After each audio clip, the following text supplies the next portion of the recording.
Ever wondered what makes TV so powerful in Jamaica? Time to find out.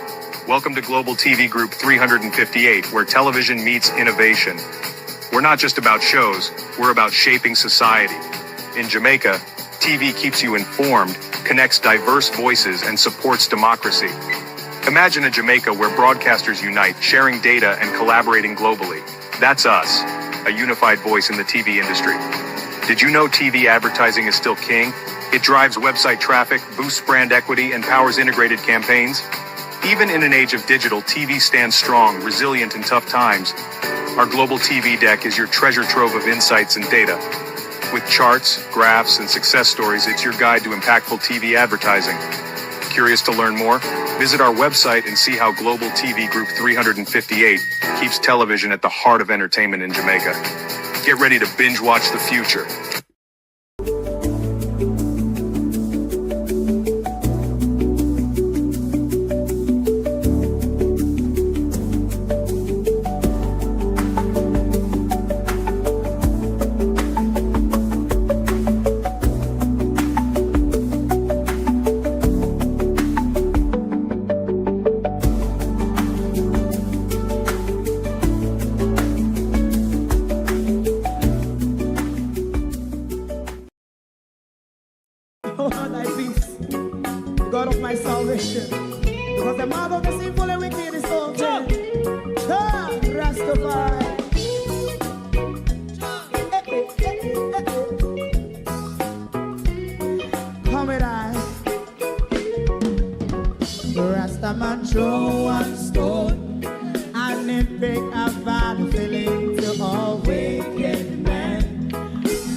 President Mandela was in prison for 20 odd years.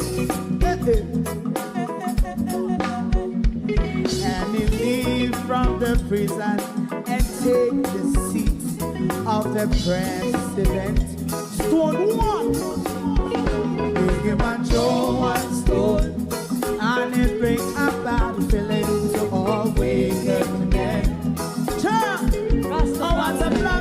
Dirty man throw and stone, and it bring a bad feeling to all wicked men. Rasta man throw and stone, and it bring a bad feeling to all wicked men.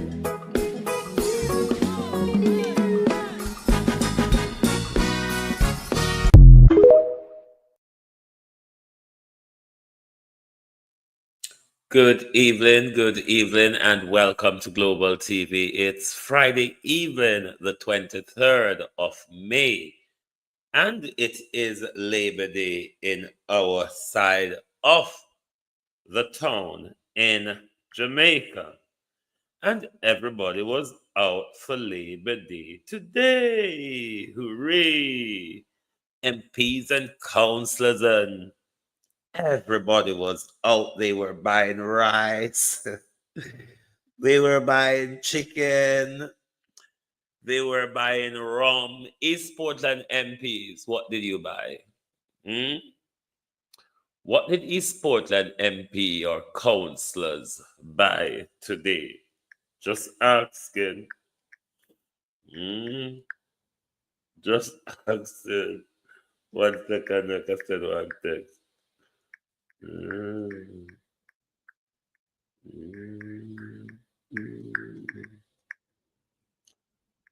East Portland MPs.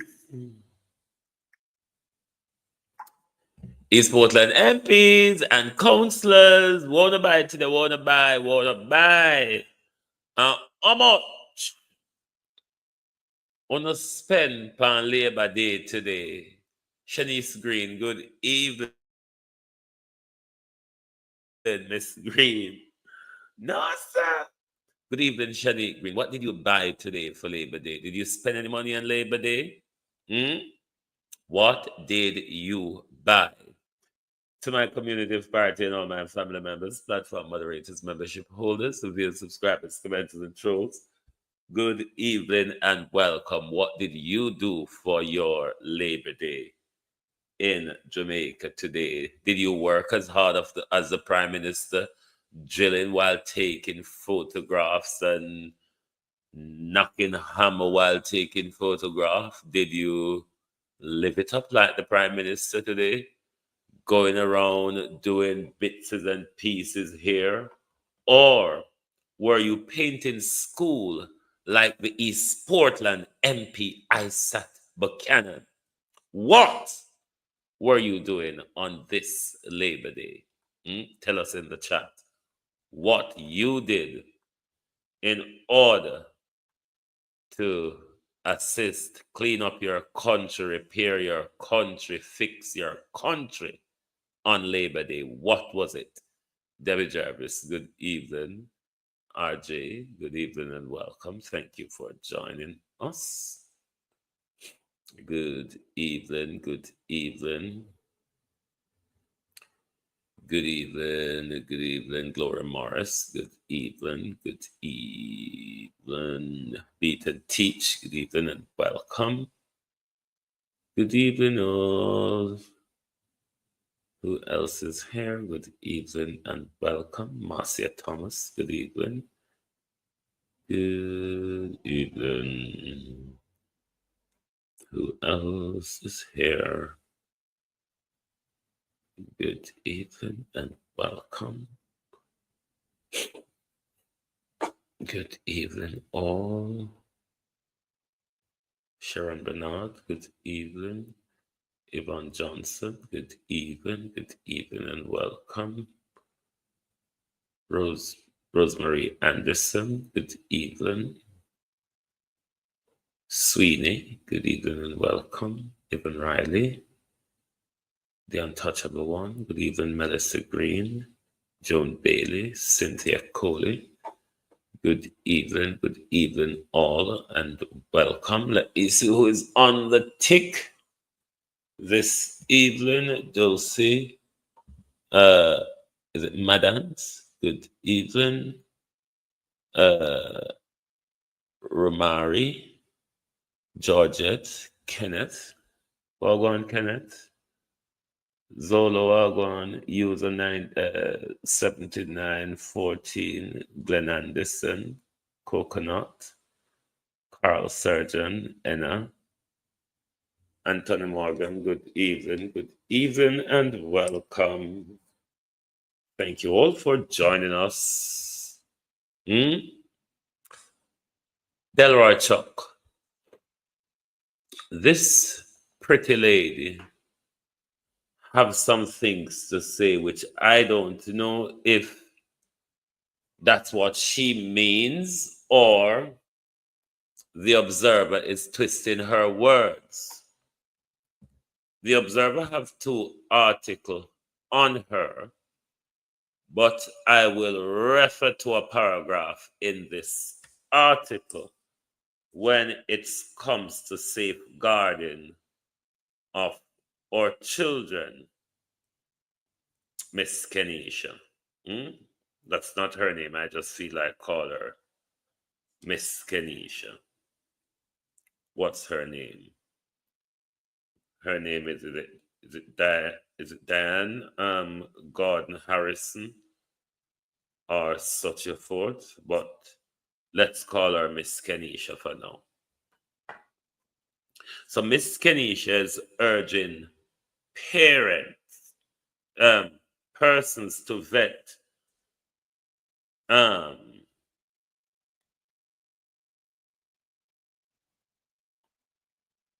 hold on.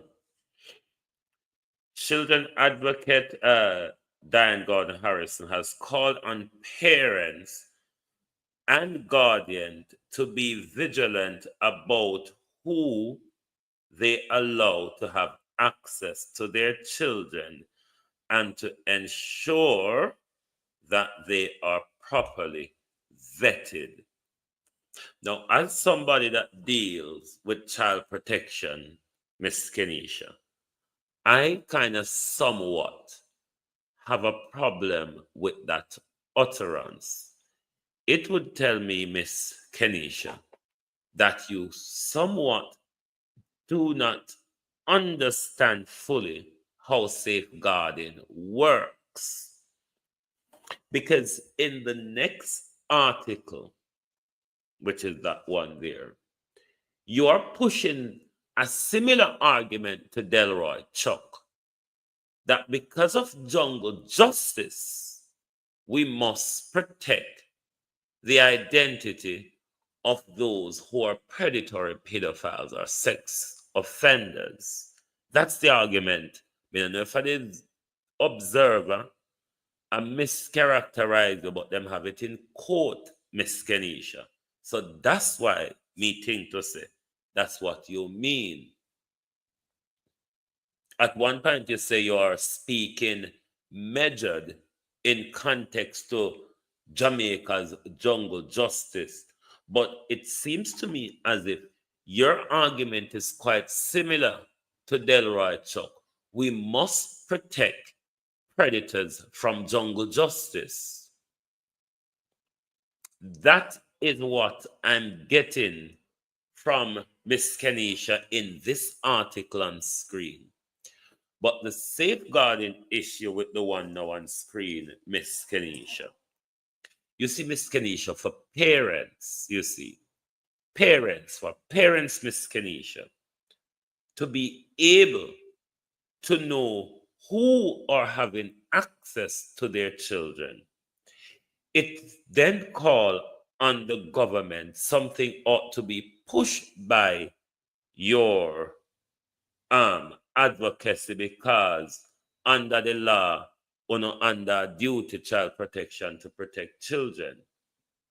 So as I've always talked about the safeguarding policy, Miss Kenisha, which will be a national policy that everybody that has any contact to do with children must go to a rigorous vetting by the state authority, by police and otherwise, before they can have that access, Miss Kenisha.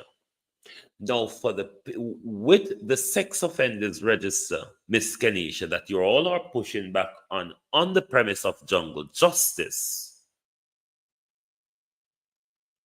on the premise of jungle justice, you're saying that parents must vet who come in contact with their children. But while the sex offenders register is not public, how is it then that a parent who doesn't have the powers that the police have or other authorities have to carry out a vetting process to know that that person has been charged previously with a criminal offense, when you're going to mount on the data protection argument if one sought that information, Miss Kenisha? So it ought to be a national policy. Safeguarding, Miss Kenisha, ought to be a national policy. So therefore, every apparatus of the state, every different area of the state that have anything to do with children, whether it be the school, the church, the hospital, child protection, the football coaches, everybody that come in contact with children have to go through a proper police check and is verified first. That is how you protect the children. You cannot pass the burden off, Miss Kenisha, just to the parent when it's a broader societal issue where they also get kidnapped as well, Miss Kenisha. I think you all need to take advice on safeguarding. I think you all need to take advice on safeguarding because I think you all have it horrible wrong. How Miss Kenisha have it I don't so because like Delroy Chuck, Miss Kenisha is more concerned about predatory pedophiles, jungle justice being met out to them. That's what Miss Kenisha seemed to be concerned about. And leveling the duty of protection to the parents. Of course, I'm not saying parents don't have a duty, but when it comes to such a broad societal issue as we experience, then it must be a national issue, Miss Kenisha, to tackle the issue. And the sex offenders register, Miss Kenisha, is one of those tools that will assist in tackling this broad societal issue. But you see, people get placed in position of power. God help us, wanna carry us. As somebody in child protection, I expect you to be calling for a national child protection policy, for a national safeguarding policy. Because what you are asking the parent to do, Miss Kenisha, it's the state responsibility to put safeguarding mechanism in place.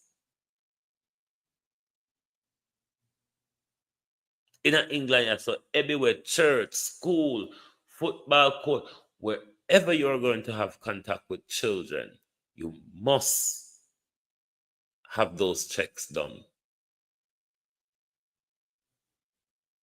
Why is the Jamaican government and those armory of the state keep pushing the problem back to us when we employ them and put them in those positions to come up with solutions, Miss Kenisha, to our problem?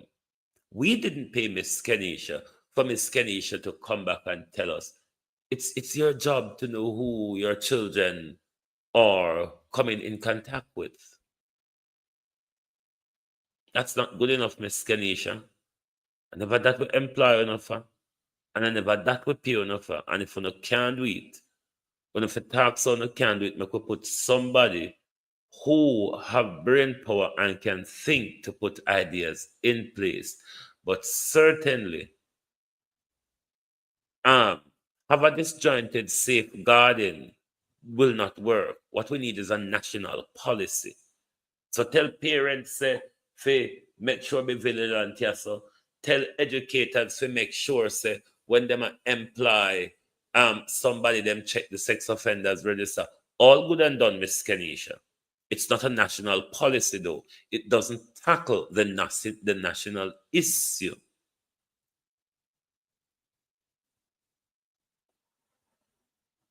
What we are experiencing is an island-wide crisis, and we must address it thus. You can't tell parent address yeah, so school address yeah, so. So when they in the taxi driver car and parent and school down there, Miss Kenisha? Or when they out on the street, Miss Kenisha, and parent and school is not there. You see why we need a national policy? So, I only hope Miss Kenisha can take advice and try to do it right in the interests of protecting our children. I don't like how the jungle justice is being used to balance the protection of our children's lives and innocency. I don't see how that balance, even given the recent situation at Job Lane, I don't see how that balance that you all are striking, we're protecting pedophiles from jungle justice.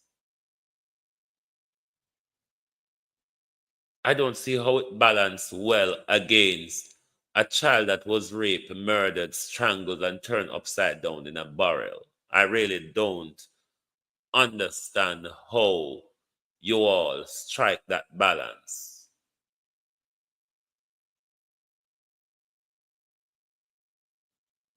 When one should be presenting evidence to say, well, then, look at the figures of these known predators that have been murdered, injured, blah, blah, blah. But you're worried about jungle justice being meted out to them and not worried about the dangers to children. So I think Miss Linda kind of not get it right. Miss Linda is kind of more leaning to Delroy Chuck Galangin, because the Miss Linda, another 11-year-old, has been kidnapped and abducted and sexually assaulted again.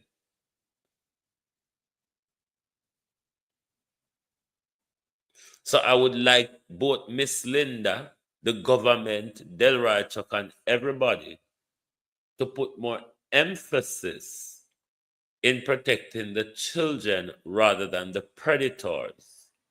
Because so far, the Sankey coming from the government at the moment, we don't want predators to be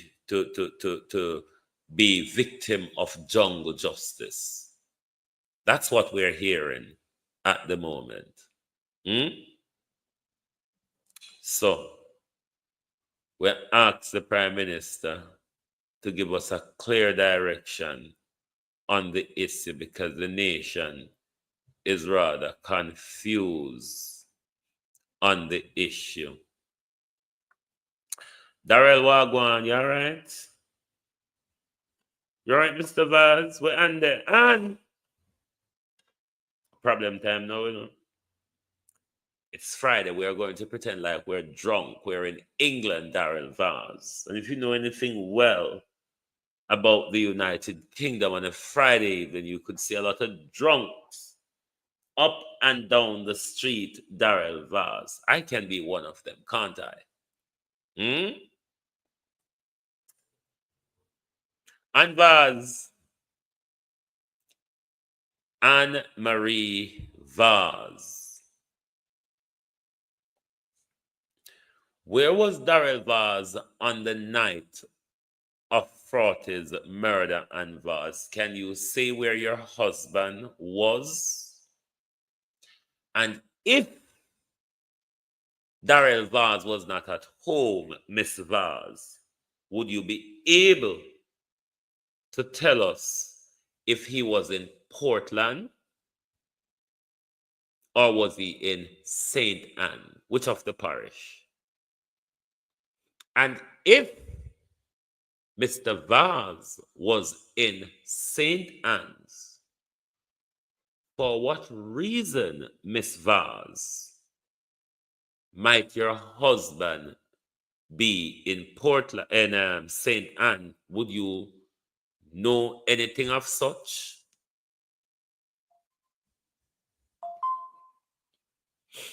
When never come out and never condemn Faughthy killing, when never come out and never say rest in peace, nah nothing, but when turn up at the funeral, left that aside, even though DARYL VAZ still did send out him policeman come answer the first set of questions, but so far, me not hear the police boy come answer the next set of questions as to which parish DARYL VAZ was in the night of Faughthy's murder.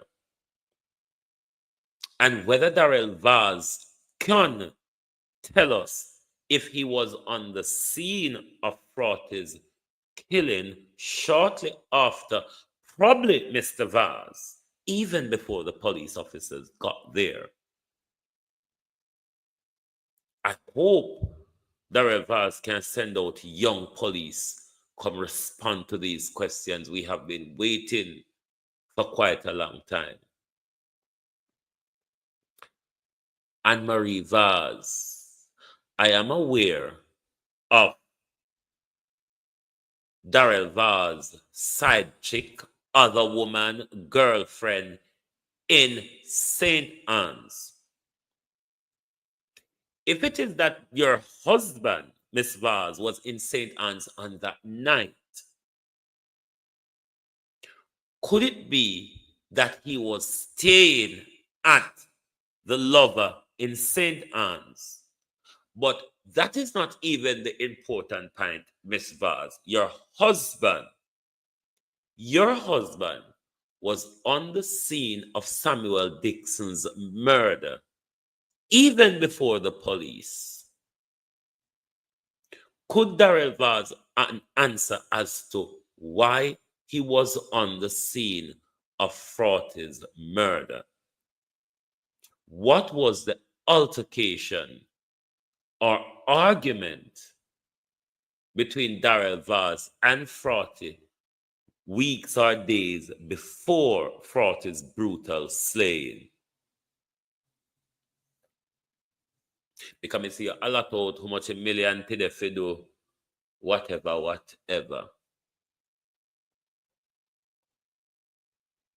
But the public need to know how much money Uno go put down. We want to see how much money Uno go put down so Uno use for Labor Day work. Because Shanique, the one chicken Shanique Green.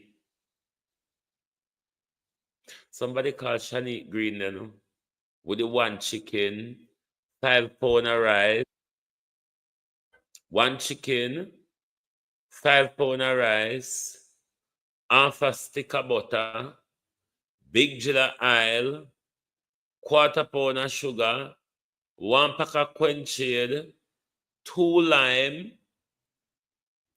And that Shanique Green bag, the work of them today, you know.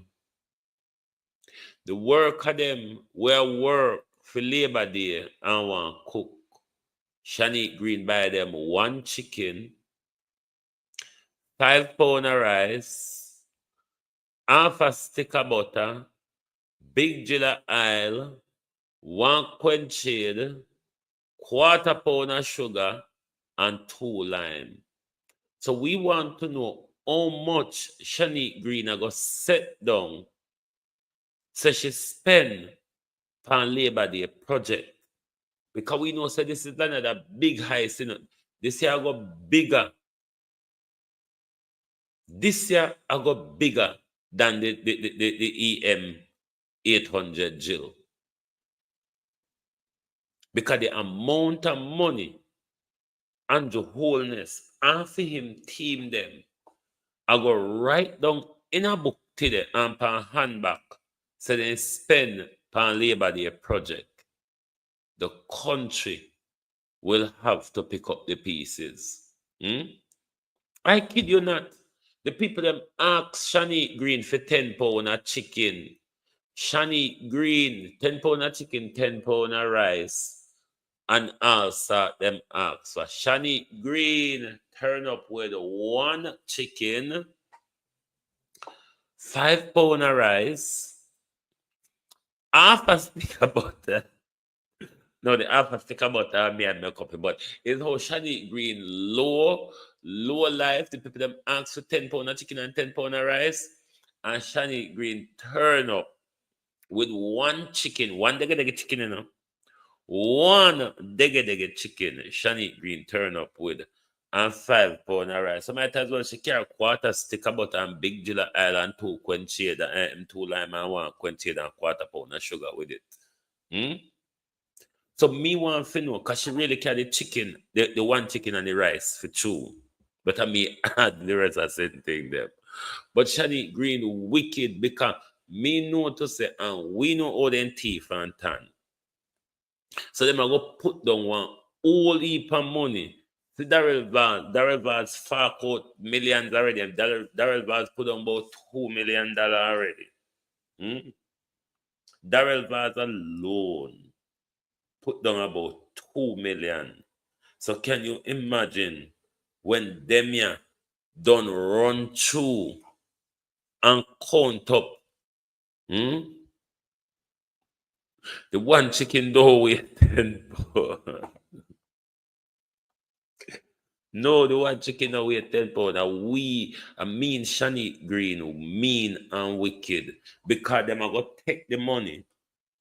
Them are going to take the money and pocket it and say them do Labor Day project and all of that. Mr. DARYL VAZ claim saying do something another for 2 million or whatever.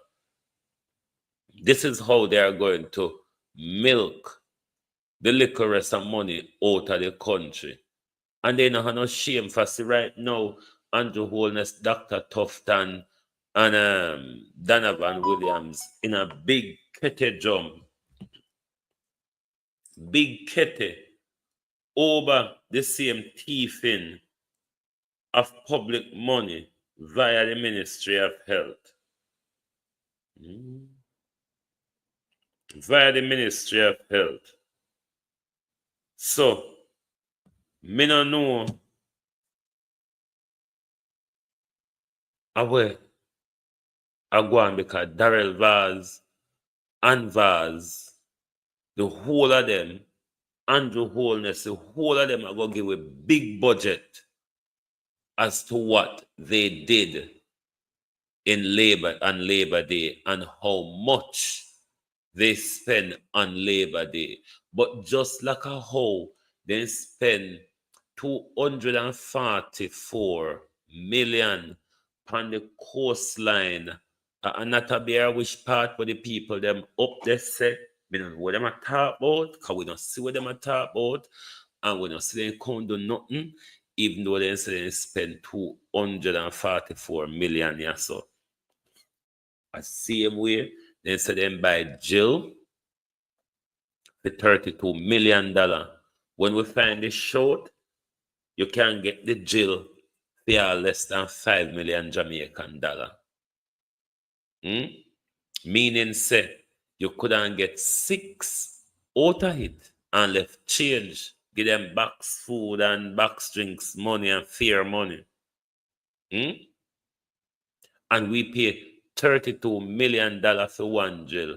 And all them are come tell us, if we don't shut them out, them are going to sue we. If we don't shut them out, them are going to sue we. So it look like everybody if come just abuse we, and then we don't say anything about it. Nothing at all. Under this government, it's constant abuse and constant threat. Constant abuse and constant threat.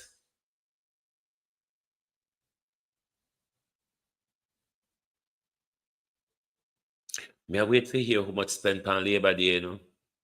And please make case and talk. Because me know Shanique Green never spend the money. Shanique Green never buy what the people them ask her to buy. You understand? So I am hoping that when the truth come out, them talk for the money there. Just like how we want to know where the 27, because remember me say me I going to 5 million for the drill. The other 27 million prime minister, you think we're done with it?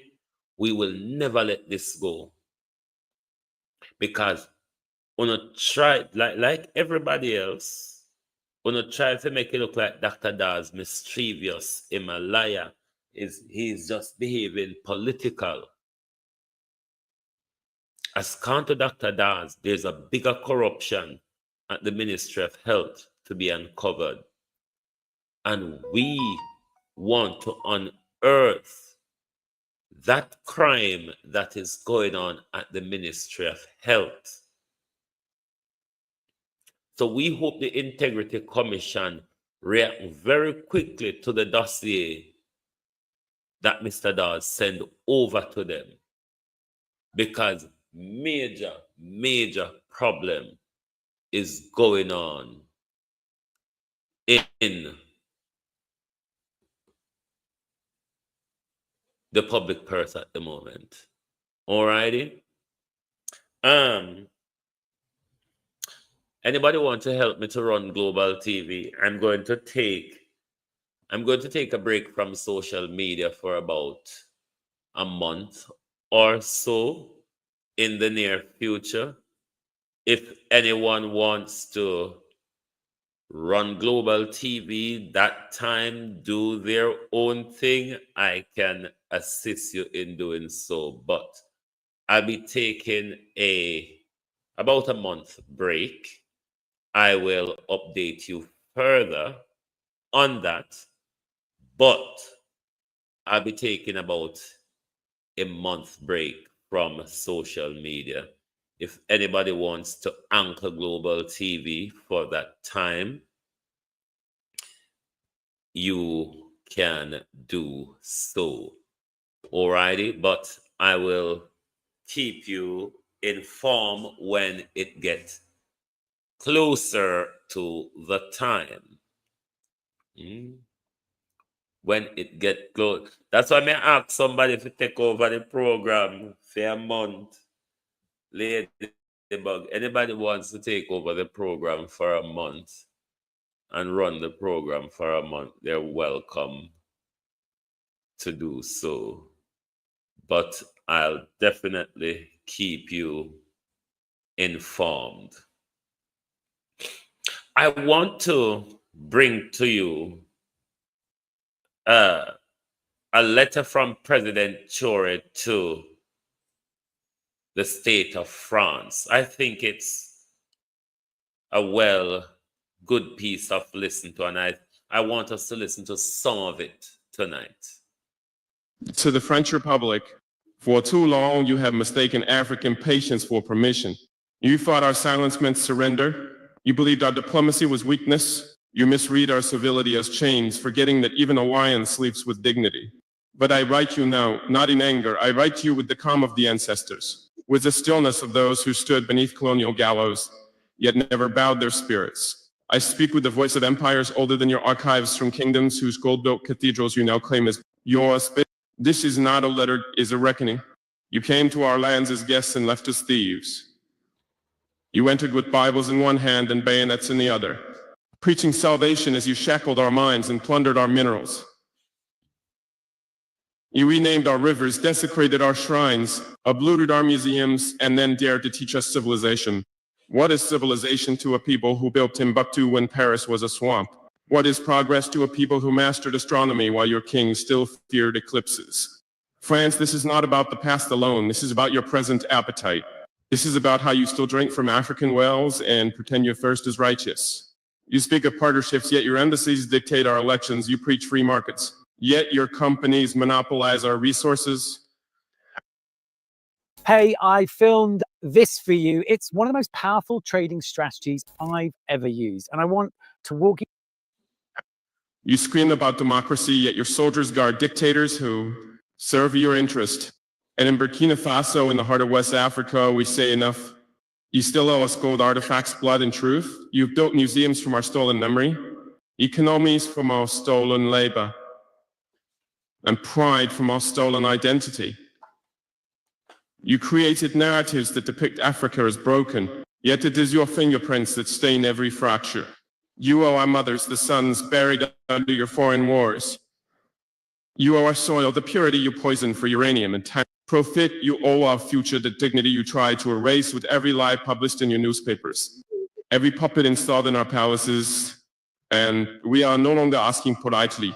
The storm is not coming, the storm is already here.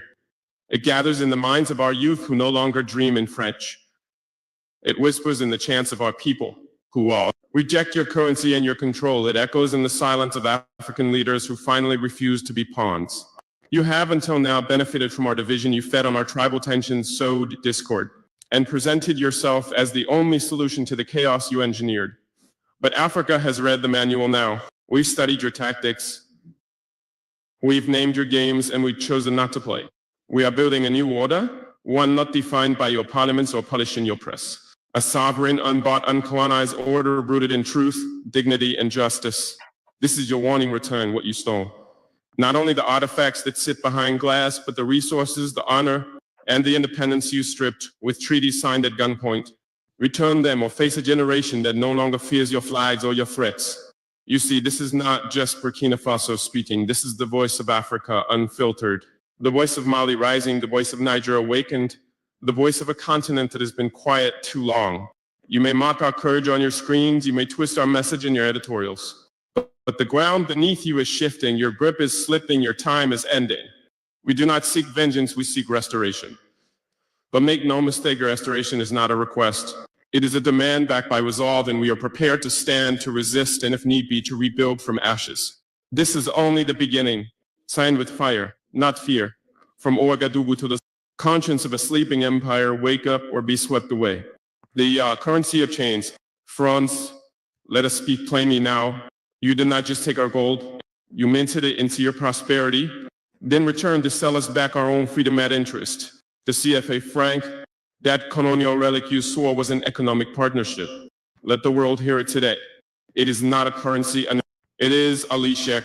For decades, your government claimed it ensured stability. But whose stability? Was it the African farmer who could not export his harvest without your permission? Was it the mother in Ouagadougou whose bread cost more because the euro sneezed in Paris? Was it the young Burkinab genius who had to flee to Lyon or Marseille to find value for his mind? No, the only stability it brought was to your stock markets, to your illusion of African dependency, to your dream that our nations would never truly stand alone, because your hand would always be on our throat. Disguised as a handshake, you demanded we deposit our foreign reserves with your central bank. You taxed our sovereignty before we ever collected it. You robbed us and told us to be grateful for your management of the spoils. How dare you? You built cathedrals in Paris with the profits from Congolese rubber, Ivorian cocoa, Burkina cotton, and then had the audacity to place African masks in your museums labeled not as loot, but as artifacts generously donated. You built wealth with stolen hands and then raised those same hands as if they were clean. But we remember how your corporations operated behind puppet regimes siphoning uranium from Niger. While her people sat in darkness, we remember how your embassies played chess with our elections, installing leaders who spoke French fluently but never dared speak freedom. We remember the coups you funded, the resistance you labeled as rebels. The patriots you call threats to democracy. No more. The youth of Africa are not your colony.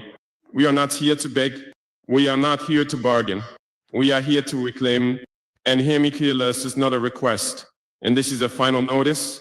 So return what you stole. Not just the artifacts, not just the gold, not just the money sitting in your vaults. Return the respect, the agency, the right to chart our destiny without your shadow. We will no longer ask. We will act. The CFA franc will fall because a continent cannot rise with foreign chains around its economy. We will build our own institutions. We will trade in our own currencies. We will educate our children in our own languages. We will define ourselves not through the lens of a Paris newsroom, but through the eyes of African wisdom and truth. You can call it defiance. We call it deliverance. And do not mistake our unity for noise. What you hear rising across West Africa is not mere outrage, it is order being restored. What you hear from Mali, from Niger, from Burkina Faso is the sound of empires being broken. Without bullets, just by the truth. We did not come to threaten you with war, but understand this, if you continue to threaten our freedom with debt, dependency, and deceit, then you will indeed face a storm not of our weapons, but of our will. A storm of minds awakened, a storm of youth mobilized, a storm of nations aligned no longer on your terms, but on our own. Africa will not remain in the waiting room of history. Our hour has struck, and in this new dawn, the old currency of control is worthless. The lion has risen, and he does not negotiate with those who once held the whip. The why of civilization, France, you once called it a civilizing mission. You arrived with the Bible in one hand and a rifle in the other. You taught us your prayers, but banned our drums. You showed us cathedrals, then destroyed our temples. You spoke of light, but moved like shadows. And when you were done baptizing the soil in our blood, you dared to say we were better off. Better off. You erased languages that carried centuries of wisdom. You outlawed names that spoke of identity and spirit. You tore families from roots, turned kings into prisoners, turned queens into housemaids. You humiliated sages, buried griots, and then wrote your own version of history. Where did the Jewish people originate from? Are most of them where the conqueror is always civilized and the victim always silent. But hear this now, we were never uncivilized, we were uncolonized. And there's a difference. Before you built your palaces, we built kingdoms. Before your flags flew over our lands, our ancestors flew with the stars. Timbuktu was teaching the world when your kings were still hunting in forests. We birthed mathematics while you battled superstition. We honored nature while you divided the heavens into pieces of paper and called it ownership. So no, Franze, you did not bring us civilization. You brought us interruption. To see, your greatest success was not just in stealing land. It was in stealing the mirror. You made us see ourselves through your gaze, ashamed of our skin, our tongues, our gods, our rhythm. You didn't just rob gold, you robbed memory. You didn't just take cotton, you took confidence. You didn't just loot minerals, you looted meaning. But now the mirror has shattered. And what stands before you is not the Africa of yesterday. Not the Africa that apologizes for wanting dignity.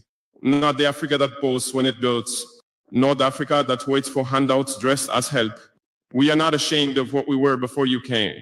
We are not confused about what you did. And we are not afraid to say it now. You lied. You lied to our fathers. You lied to the world. And you're still lying every time your media calls our resistance instability.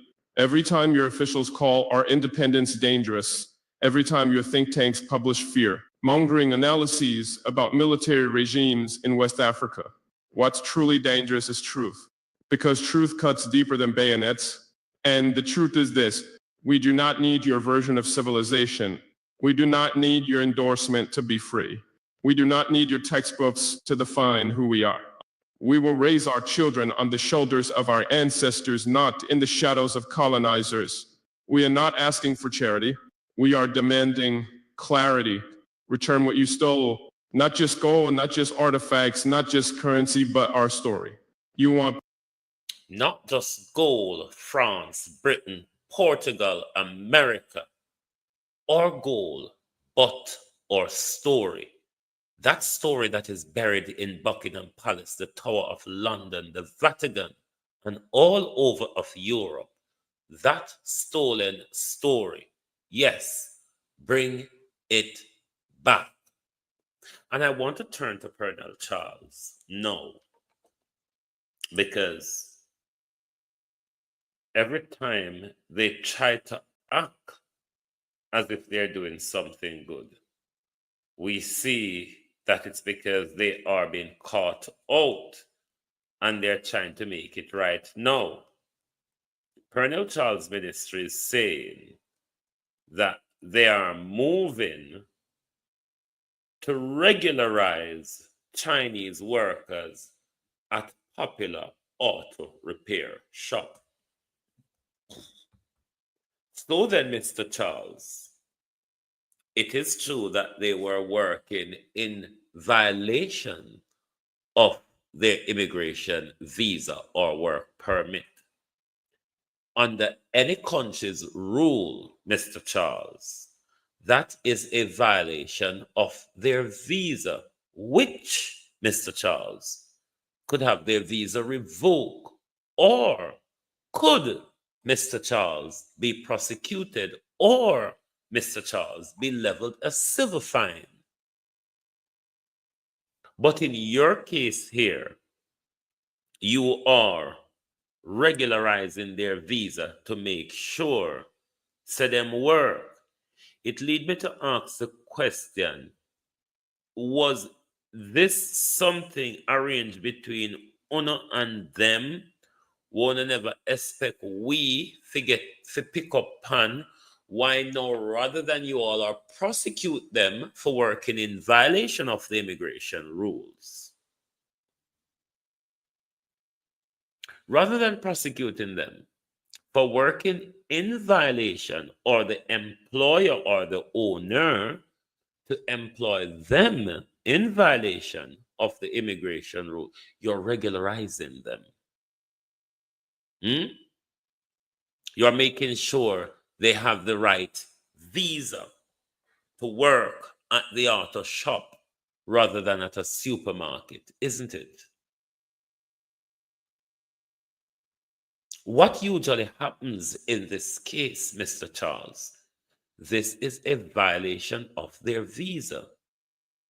And their visa could be, ought to be withdrawn and be deported. It's what happens in any country where you violate your visitors or work visa.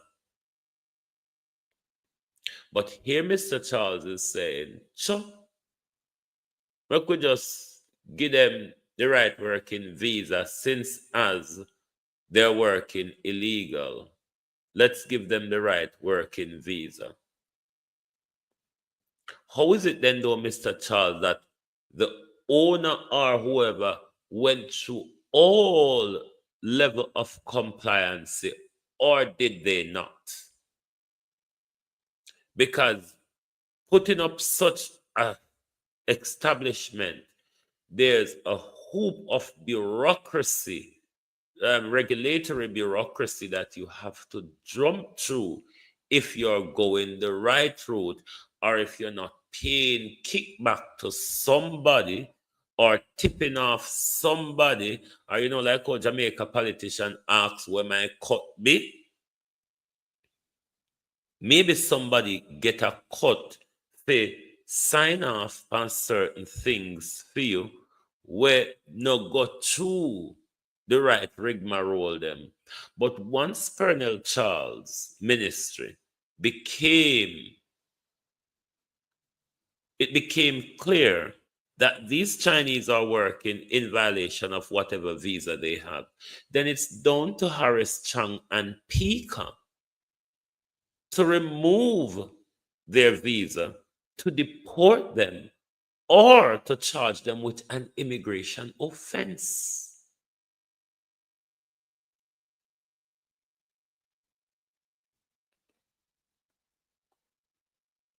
But, say, you only need to be black and poor for the law to be enforced against you.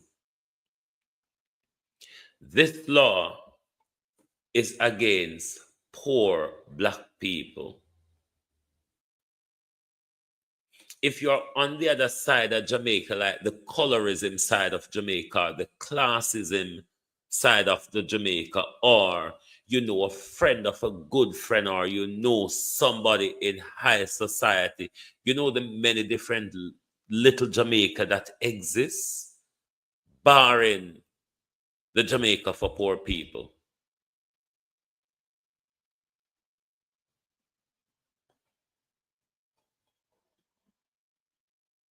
So Pernell Charles and Horace Chang needs to answer a question about this.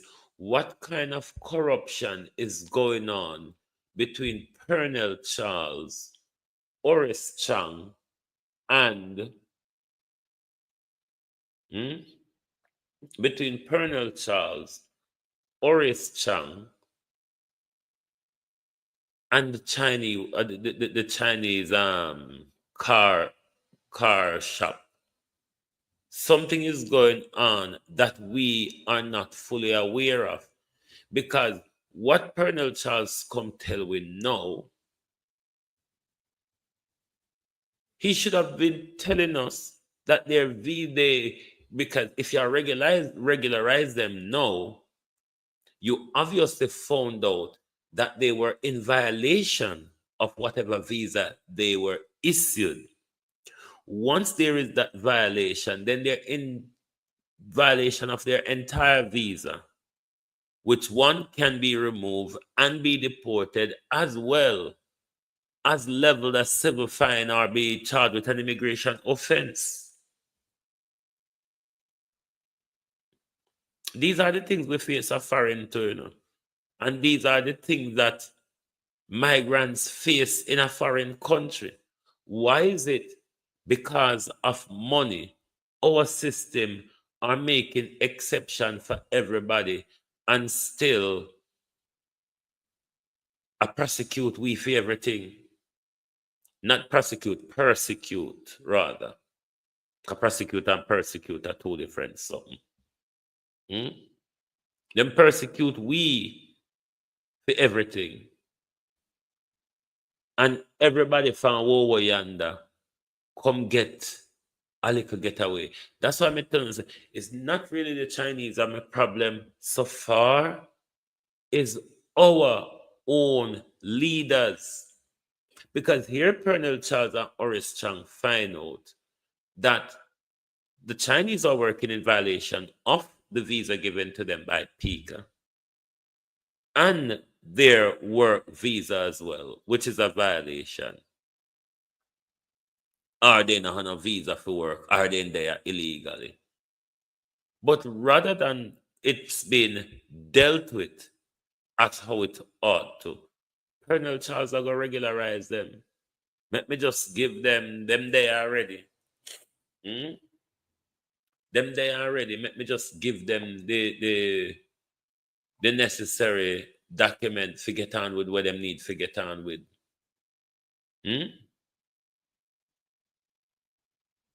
It's our leaders that are the problem. It's them that don't have our interests at heart. It is them that is giving away every benefit to the Chinese and we can't get any. It's our leaders that are the problem. Because if them Chinese now walk on whole way and take things from we, it's our leaders that are giving them more favorable treatment than us. Because if we have one little criminal record of Jamaica, they not employ we. But Chinese prisoner come from China, I get work at Jamaica. It's our government.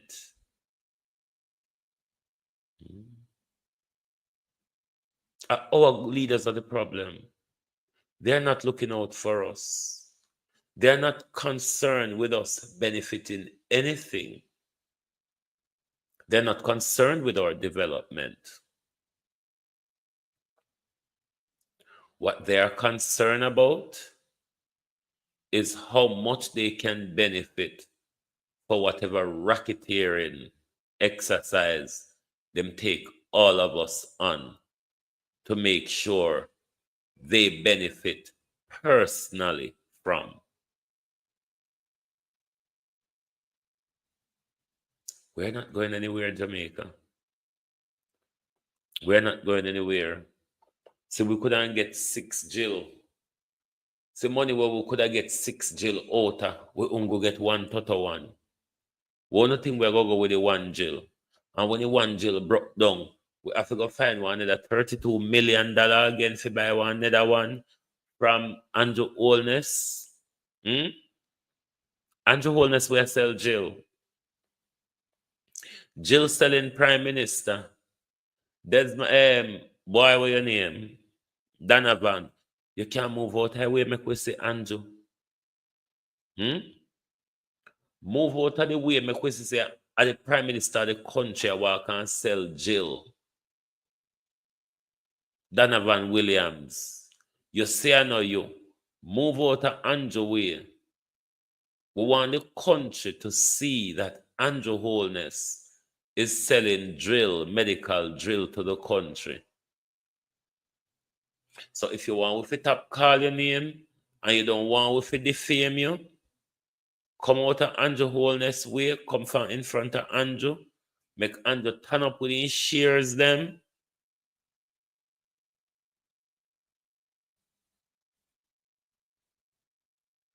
And then we can stop call your name. But we still want to know the $27 million. Because we are going to $5 million for the jail. The $27 million between Tufton, Colonel Charles Boy, Donovan Williams, Sarah Executive and Procurement Team, Andrew Holness. We want to know how the money share up. Yes, the $27 million. Can't say $32 million for it, and Dr. Dahl say it costs about $5 million. So we're write you off with the $5 million. The other 27,000, we want to know who and who get out there and how much you get. Because we know say all heap kickback and all heap cut Prime Minister. We know nothing doing our country without cut. And if something could inflate so, if inflation could hit the jail, so Prime Minister, imagine how phone packet inflated. Imagine, Prime Minister, how a packet inflated if the price of 1 jail could have been inflated in this manner. Imagine how a packet inflated. Criminals. But we cannot wait for the broader corruption at Ministry of Health to be uncovered. Because Dr. Dahl said this is a tip of the iceberg. And if this is a tip, my God, we don't want to see when the iceberg really get higher. May Joan Allaway may turn over the boat. More so the labor right boat, because it capsized already, you know. The labor right boat is already being capsized. And unearthing the corruption at the Ministry of Health might just turn the entire bloody thing over. This here government here has not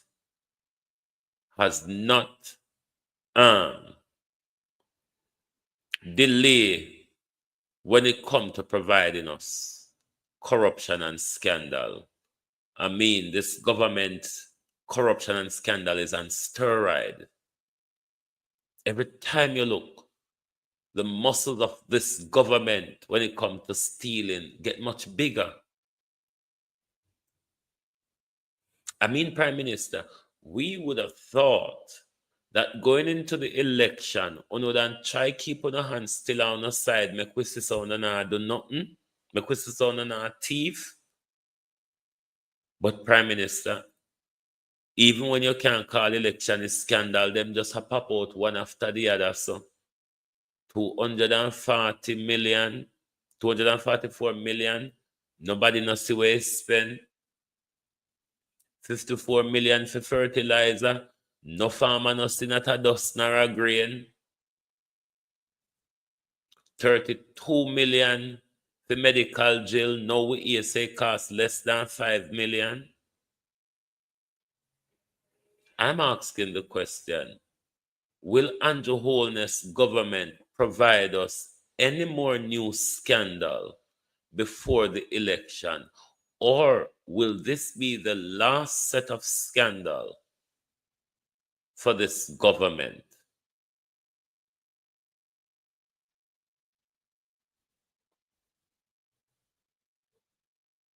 Prime Minister,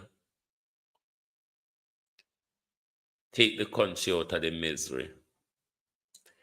It's not going to be good, Prime Minister, to be having general election and hurricane in a one. Because I know say you pay your friend them for blow breeze come to Jamaica right now, you know. You wanted a terrible hurricane so bad, Prime Minister. If anything that this Prime Minister desire now is a Category 5 hurricane,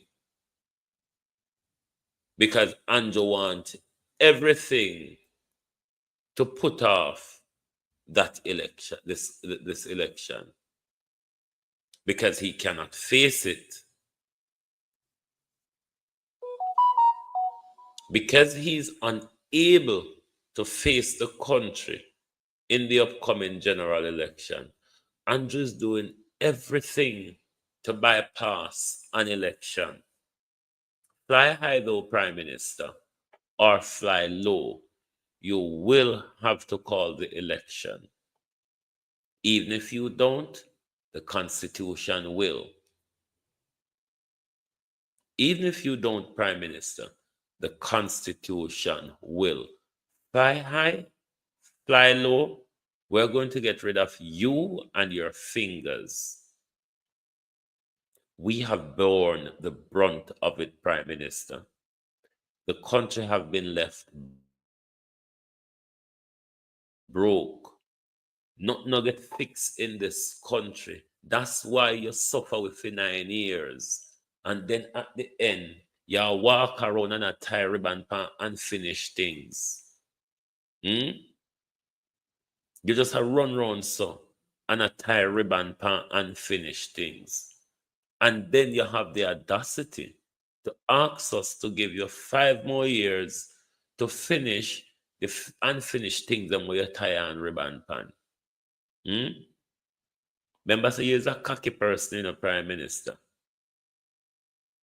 Remember, you're a cocky person. And when we give it another 5 years, you're not going to remember till it come closer to an election. So you need to do something for it. You walk and tell people, say, them for walk and talk about the government's success. And look how long me ask you, what is the government's success, Prime Minister? And you now know labor right can't explain to me. What is this government's success? Name it. You can't come with road and you can't come with a new social housing. Cannot no go so. Nothing. Don't go so. So you can't come with the endorsing thing there. What is this government success story? I'm dedicated to listening to this government. Because if the government have a success story, I want to help tell it. But you have to tell me what it is, because I'm not quite clear what success means.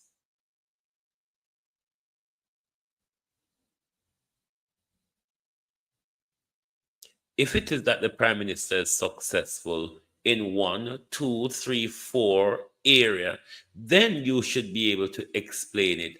And if you are unable to explain it, it means that the Prime Minister is not successful in any area at all. Because if it is there, you should be able to point to it and said, he did this, and this will benefit generations.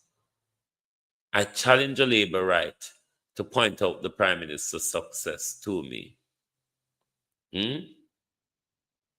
I challenge a Labourite to point out the success of Andrew Holness. I have been asking this for weeks, and I'm not going to stop asking it until general election. And I don't see why you wouldn't want to answer that particular question, because at a time when the Prime Minister is asking for a third term, then he ought to be able to point to some of the success that he regularly speaks about, to say, these are our achievements. Can you name them? Labor rights, as Terencia Morrison. Labor rights! Can you name them? Because every day on a tell we're saying successful. Okay, yes, he's successful. Can you tell us how? Can you tell us how the Prime Minister is successful? It's not evident to all. And not everybody live uptown. And don't tell us about the high-rise blocks, because none of we can buy them. Remember this government I tell you, saying, brother and sister if put together and buy a house, a one-bedroom house. I don't know which one of the couple, because the brother and sister may have their own spouse respectively. I wonder which couple are going to live in the one-bedroom house, sir.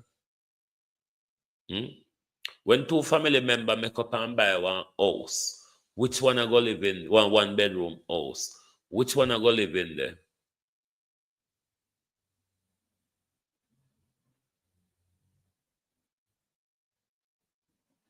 New social housing. You call it new for a reason, you know. You call it new for a reason because you know it was going to be a separate scam compared to the one local government is running. And you want to make it look like Andrew invents something. Andrew invents something to steal something from, isn't it, Prime Minister? That's why you don't know say poor and indigent mean the same thing. And then you want us to call you Dr. the Most Honorable Andrew Michael Holness, and you don't want us to call you the thiefing boy from Cumberland Road, which you really are.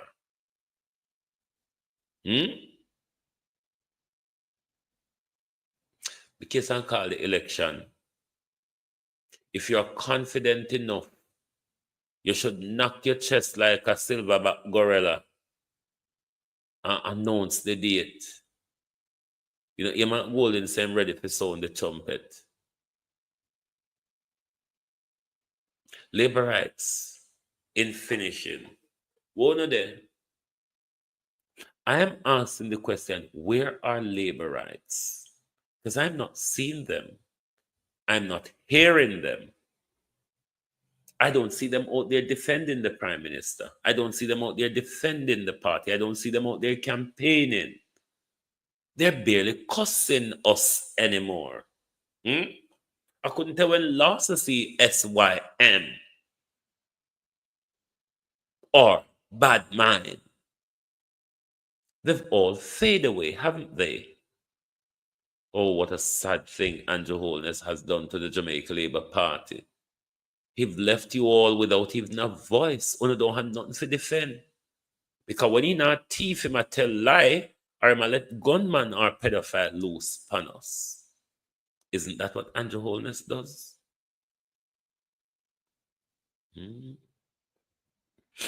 Miss Seema, St. Elizabeth, Clyde Green, you prepare yourself to go back in the Lord chamber, my friend. Go on back, go tell the lie one you used to. Go on back, go tell the lie one you used to, Clyde Green, because certainly, if you think to say, the little young boy them, where you use alcohol, buy them out, I go live for the buckle every day, fly green. You will mash up one of Jamaica richest parish agricultural resources wise. You and Tufton. Are you and Tufton mash up agriculture and fisheries at St. Elizabeth? The farmers are waiting for you. Because one, the how much million of fertilizer we're going missing with them not get nothing out of. And two, the open license where Andrew issue to James Roberts will cripple the agriculture industry because James Roberts have him storage and him shipment and him can kill out with local agriculture market courtesy of UNO, the same thieving criminal laborer. Our chicken back, Andrew and James are carrying our country to, you know. And them have all of the galang in them. That's why everybody I get cut out. Why you think Andrew Holness government let Metro loose span everybody to mash up everybody market stall and to just a walk on a bun down market so? They all have a plan. It's them alone to make money. Everybody to be them servant. You know, so the tourist boy come out with the attacks the Airbnb and undercut them by 30%. It means that they want 100% of the market, you know. 100% of the market them want. Them no want nobody to tap into the market and benefit anything out of the market. Beware of these crooks. You hear me? But as I told you, I'll be absent for a month and I'll update you on that as we go along. I hope you all can understand. I will give you more information closer to the time, though. But thank you very much for another week spent here on Global TV. We will be taking the weekend to rest, but do join us back. We should be back Sunday. Yeah, we'll probably just rest tomorrow. And we probably be back out here on Sunday. But by next week I should be able to provide. Oh yes, Debbie, be sure. Be sure you can stand in. I will talk to you off air, definitely. Be sure. You see, out of Freetown yesterday, a cut ribbon and a new off-road to avoid the town.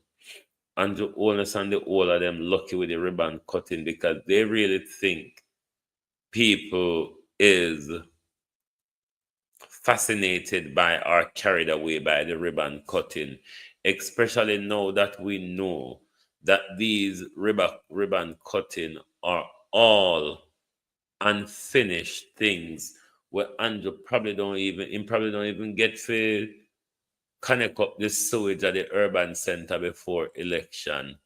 But Andrew wanted to go down in history that I built and opened the unfinished, don't have toilet urban center. This government is a con artist. They're going to Andrew come in conning us, and he's going out conning us. The good thing for Andrew Holness, though, He destroyed the Jamaica Labour Party, going out with him, leaving the Jamaica Labour Party unelectable for a very, very long time to come. After Andrew Holness, the country will be hesitant in trusting the Jamaica Labour Party. Thank you very much. Have an amazing weekend and make sure you enjoy yourself. Thank you very much. Good night from the Global Television Group. Oh, thy peace, God of my salvation, because the mouth of the sinful and wicked is open. Rastafari.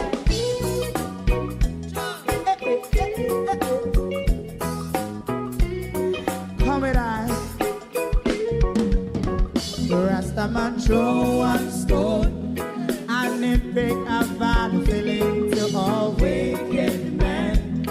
Not a people there. Make a man throw one stone, and it bring a bad feeling to all wicked men. Only when man like Marcus Garvey speak, wicked men would I hear. Hear now hear. Instead of that, they only sit aside and rob and cheat, and not first and four. Make up what I seen to make him a throw one stone, and they bring a bad feeling to all wicked men. Oh, what a plan! Make him a throw one stone, and they bring a bad feeling to all wicked men. So, my favorite man, if Rasta make a progressive move, wicked men are red.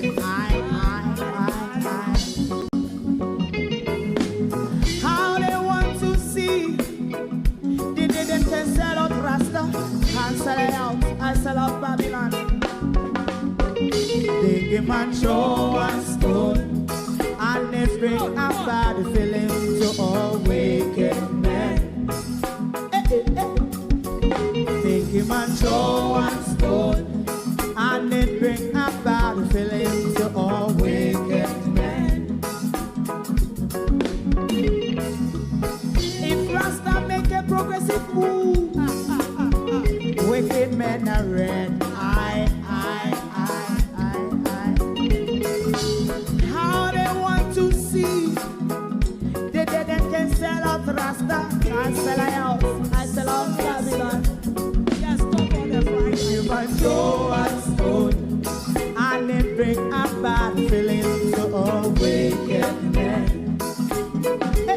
Oh, what a black thing. You might throw a stone, and it bring a bad feeling to all wicked men.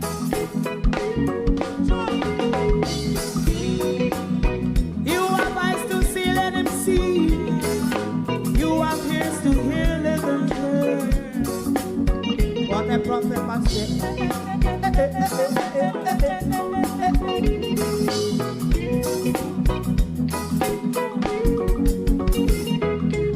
President Mandela was in prison for 20 odd years. And he lived from the You will manage, Ladybug, you will manage. The seat of the president. Stone one. Big him and throw one stone, and it bring a bad feeling to all wicked men. Oh, what's a black? Big him and throw one stone, and it bring a bad feeling to all wicked men.